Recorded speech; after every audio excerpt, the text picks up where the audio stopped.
Morning, Orod. Good morning, Soma, and good morning, everyone. How are you? Good. How are you doing? I'm very good.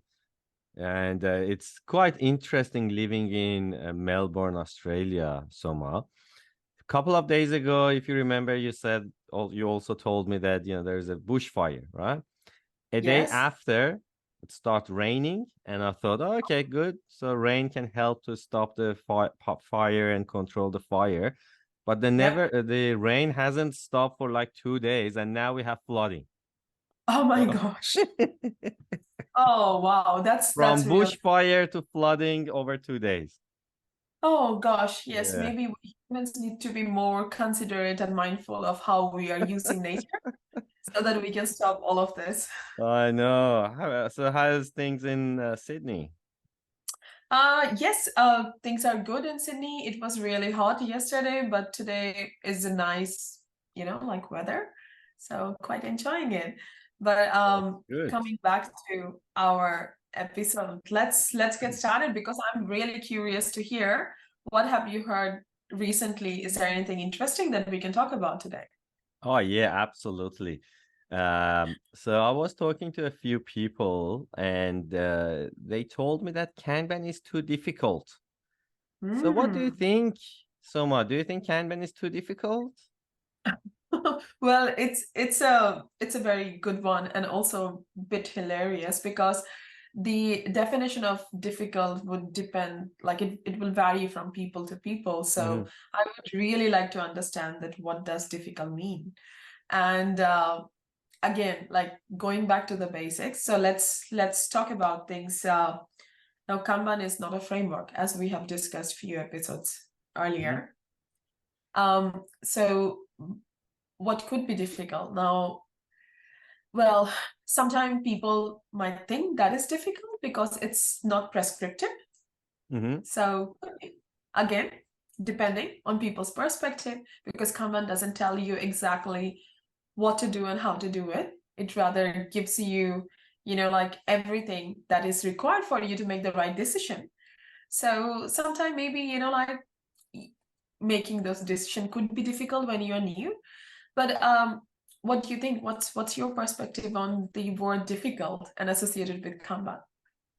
I can a little bit share my experience when I introduced to Kanban a few years ago. And Mm, because I had a Scrum background, and I think most people who work as an agile practitioner, they have a Scrum background. And mm. Scrum simplify everything, right? And I'm not saying it's bad, it's good, actually. It's one Yeah. of the agile principles, simplicity, right? Mm, But because it makes things too simple, mm, uh, people, when they introduce the Kanban for the first time, and we talk about, design a workflow, right? So we need to design how the work goes through the system and start measuring the lead time and then flow efficiency and this and that. And I think for those people who had Scrum background and they had no experience with anything else, especially they never experiment to measure the flow, they might struggle a little bit because in mm. Scrum you have a very simple backlog of work, and then you commit to a couple of them, a few of them every 2 weeks. You deliver or not or whatever, right? You Yeah. normally don't need to design a workflow. You don't even need to visualize the board. You don't need to measure the lead time because the Scrum fixed the lead time to 2 weeks or something, right? Yeah. Um, so I think those people who said Kanban is too complex, it's because they're not quite familiar with Kanban. Similar to what Mm, happened to me a few years ago. I thought I know Kanban, but I didn't really know Kanban. So it took me a little bit to properly understand what Kanban is. But after you learn it, especially when you try to introduce Kanban to the team and organization, then you realize the simplicity of Kanban because it's much more closer to what people actually doing at the moment.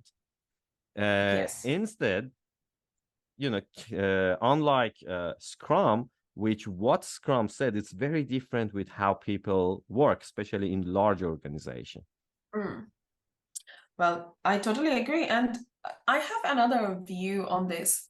It's not only the Scrum practitioner, I would say, it could be challenging for anyone who is new to Kanban. And one of the concepts that Kanban actually helps you to learn better is the accountability, more like the shared accountability to deliver customer value.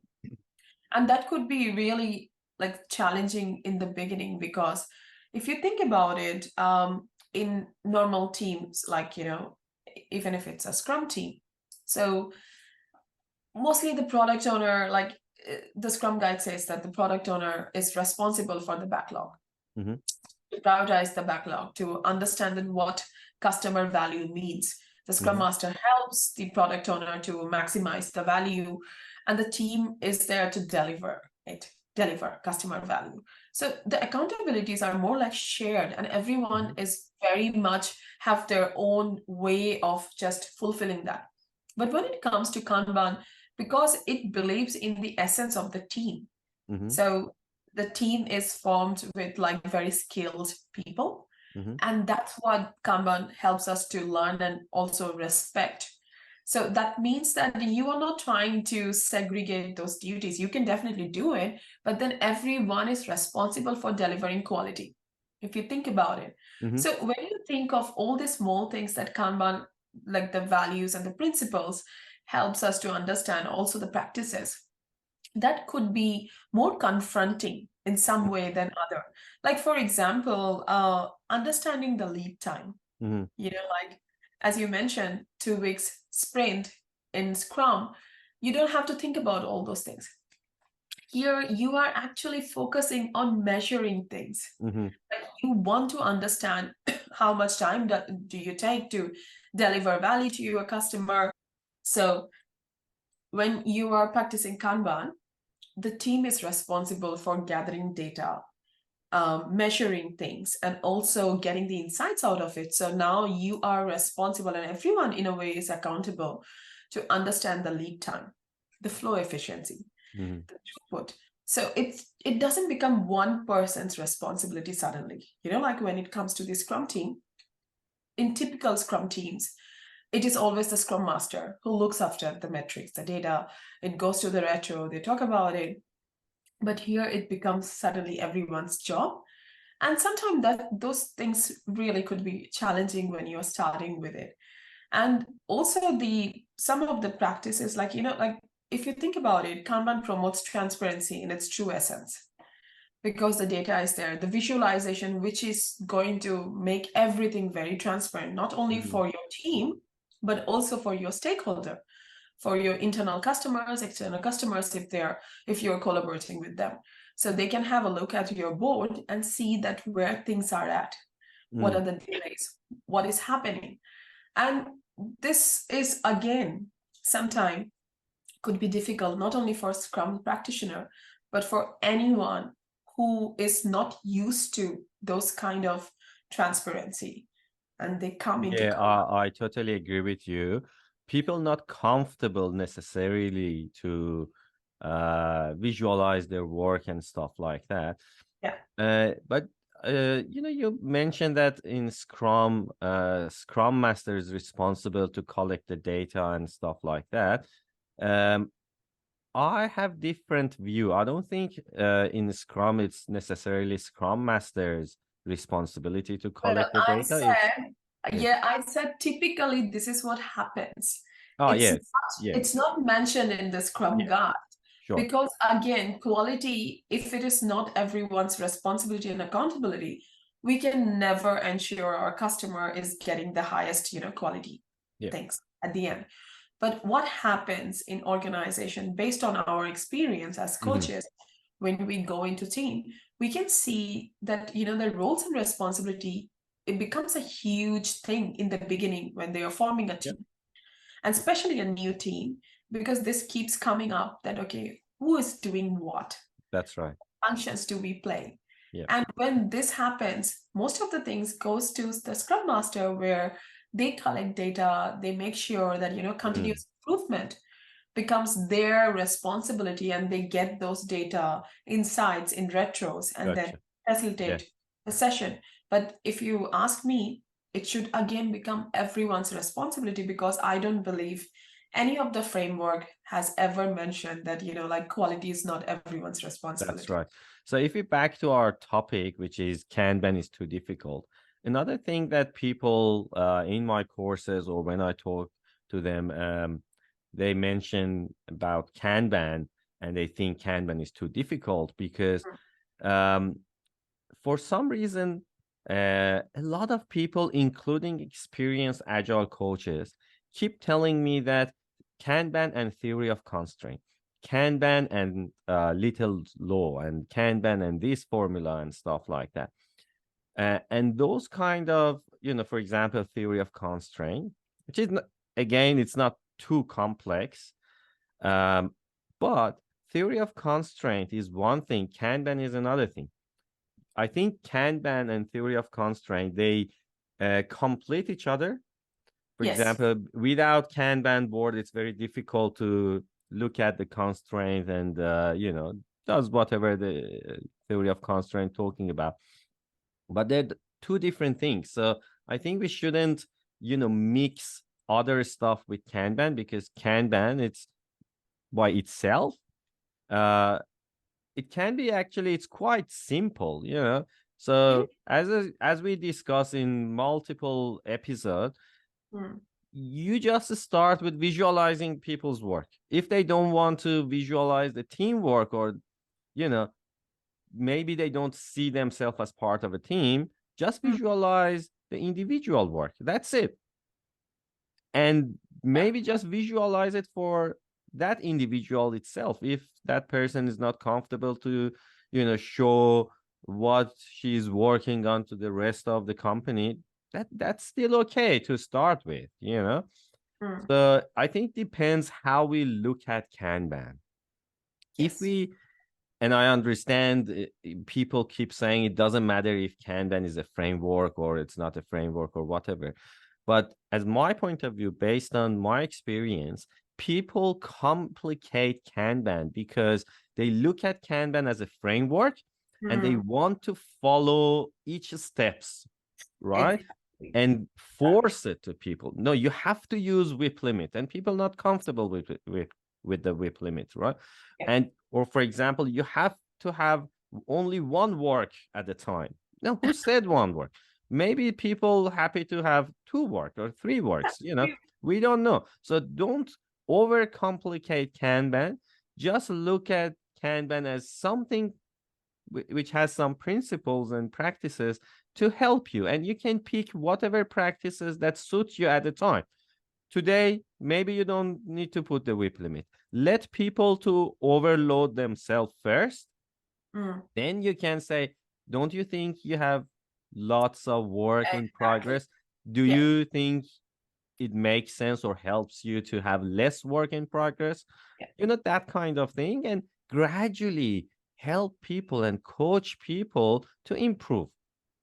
Yeah. That's Definitely. how I look at Kanban. And that's Of why, course. to me, Kanban is very simple, but it's up to people. People can overcomplicate things.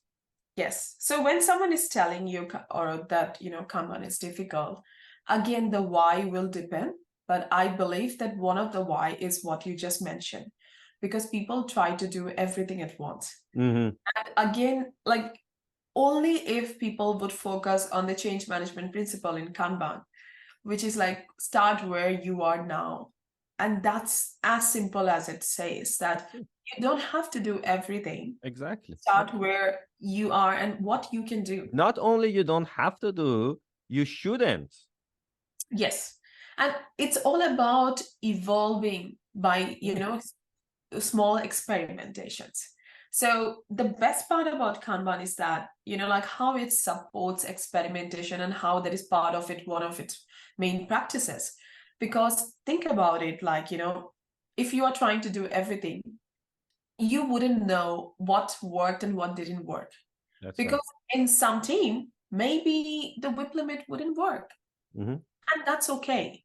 So if you only try one thing at a time, that, like by that I mean that experimentation. When you are crafting Exactly. Yeah, experiment, let people make take mistake because one. people learn from their mistakes.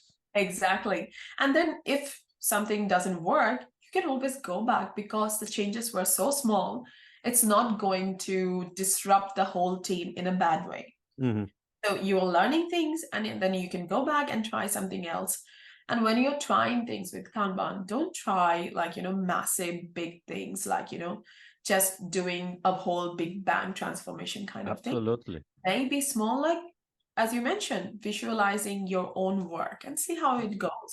Yeah. So when I actually started practicing Kanban, and I was told by my coach at that time, I want to see your personal Kanban. Mhm. So I'm very enthusiastic.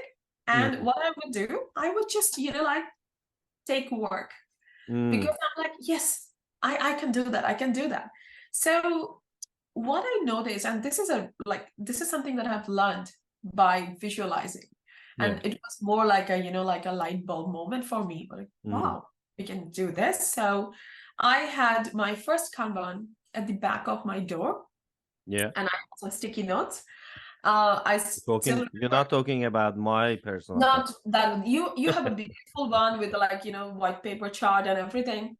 Mine was as simple as it could be, and we were renting at that time. I still remember.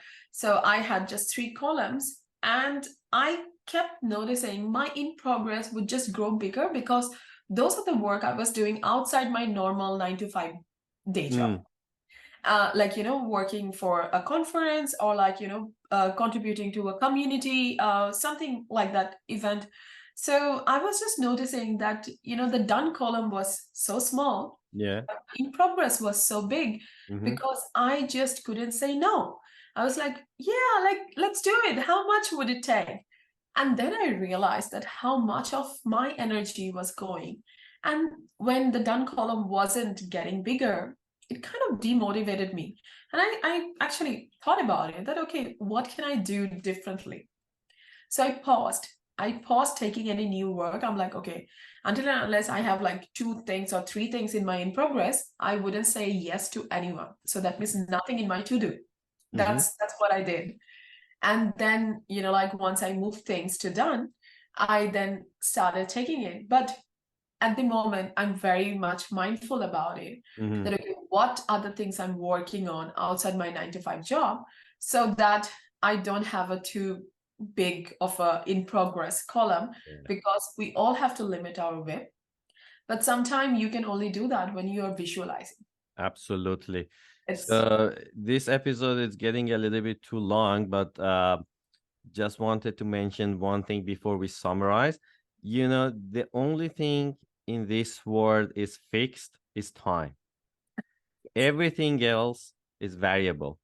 And mm, it's up to us how much work we pull into this fixed time, right? Everything else we probably can control, but time, it's out of our control. All mhm. right. So today we talk about one of the probably another Questions? Kanban myth. Yes. Kanban is too difficult.